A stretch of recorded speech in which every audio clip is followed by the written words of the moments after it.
এলাকার মধ্যে যদি এত সুন্দর একটা ঘোরার জায়গা থাকে আর যদি হয় শুক্রবার, তাহলে তো অবশ্যই যাইতে হবে। আর এই যে হচ্ছে আমাদের সেই গোদারা পার্ক আর কি, ইকো পার্ক এলাকার মধ্যে খুব সুন্দর একটা পার্ক। সো হ্যালো এভরিওয়ান, আশা করতেছি আপনারা সবাই ভালো আছেন। এখন আমরা অলরেডি চলে আইছি পার্কের ভিতরে। আর মূলত একটা কথা হচ্ছে কি, যদি প্রিয় মানুষ সাথে থাকে আর এত সুন্দর একটা ঘোরার জায়গা হয়, তাহলে তো অবশ্যই যাইতে হয়।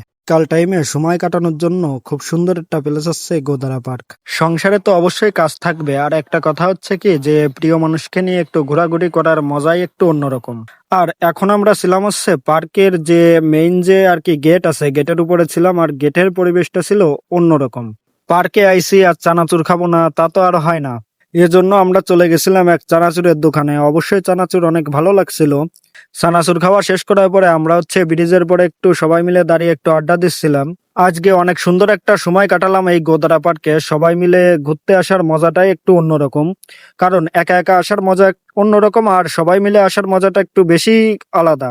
এখন আমরা যাচ্ছি হচ্ছে বাড়ির দিকে, কারণ সন্ধ্যার আগে বাড়ি ফিরতে হবে। তা দেখা হচ্ছে পরবর্তী ভিডিওয়ে। ধন্যবাদ সবাইকে।